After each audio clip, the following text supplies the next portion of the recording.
Hey friends, this is Bo. Glad to have you back. Today we're going to do something really fast and simple, and we're just going to make sentiments for cards. And not even make the card, just make the sentiments for cards that you can make in the future. So here's one that I made that is really simple. And I'm just using a stamp, and I think it's so cute. You can't be sad when you're holding a cupcake. And the neat thing is I'm just using scraps. I have others in here that I've made. This one I've not trimmed down yet or bordered. It's not finished, but it's ready. If I want to make a card that doesn't need black, but maybe another color, I'll trim that down and use it to match that card. I was just kind of fiddling and piddling with these. I'm not overly fond of them, but I kept them for the sake of, you know, triggering a memory for making another sentiment in a different kind of way. I prefer the stamps at this point. Let's see, here's one. There's Friends, yet to be done. There's a cute one in here. That one's cute. I like that one. So you can just make it match any kind of card you want. So what I use is scraps. And then let me tell you, the paper that cardstock is really good. This is like a smooth but a flexible one. These are much firmer and and they have texture. And this is what I use. I use the watercolor art paper from Hobby Lobby, get it like 40% off, and then you get all these sheets, and then I cut them down and I make cards out of them. And the scraps I use for sentiments, and it's just a wonderful texture. That's what I like about these, the texture. It's like a 15 sheets, and the weight of this is like 140-pound weight. So it makes a nice firm little sentiment. And if you were to elevate it on little sponges, spacers to get some depth on the face of your card, it holds up really well. So what I'm going to do, this is my little sentiment that that you saw. And let me find it and then see if we can, this is what we're making right here. This is what we're going to make. And then, so we take the smooth side of our little tiny block. And then I'm using the VersaFine, which is just the best ink ever. It just stamps great. First time, very precision.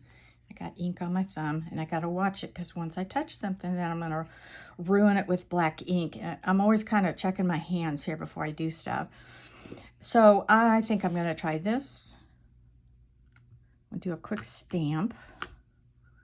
And it's a scrap, so if I make a mistake, it's not a big deal. But with Versa ink, it just does great. All right, so let's set that aside. And I cut everything kind of by eyeball. I try not to make it hard. Cut, giving yourself some room, and just get the bulk off of it. So it's a little crooked, not a big deal. Let's just eyeball it even. Cut it down, leaving kind of the same border. Looking good so far. I can tell this side's a little crooked. All right, let's see if we can even up the bottom a little bit. All right, I like it. I like it. It's a little different shape. See, I cut this one down a little bit more than that, but that's okay. It's unique. And then I use some black paper. And I'm pulling this from a black drawing pad. And again, that's pretty cheap. And I have just practiced drawing white on it. And then I use it, I like this paper because it's black all the way through. I have some 12-inch by 12-inch paper that when you cut it, you can see the white in between the two black sides. And I don't like that. This is black through and through, and I like that. So that's why I'm using this. And then I'm going to eyeball this too. I'm just going to cut some off first, get rid of the big piece, but give myself room. There. Now we can work.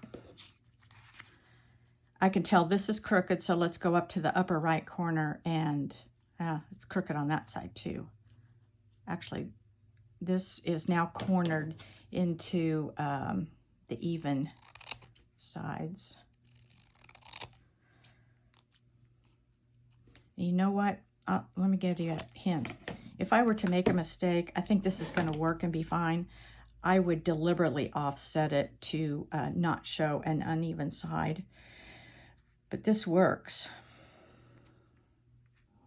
I don't know, I kind of like that. It's kind of cute. Let's go ahead and let's offside it for fun, and then we'd have two different ones. So what I'm going to do is I'm going to use my Barely Art Precision Craft Glue. I just keep the pin in it, stick the pin in an eraser. And now what I have to do is avoid these two corners because they're going to come off a little bit. So let's avoid these two corners. Start a little bit.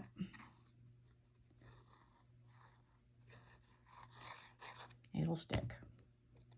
This glue is just really good stuff. So it's just kind of, I think that's cute. I like that. And this glue, once you hold it down just a smidge, it's pretty set. So there you go. There you got it.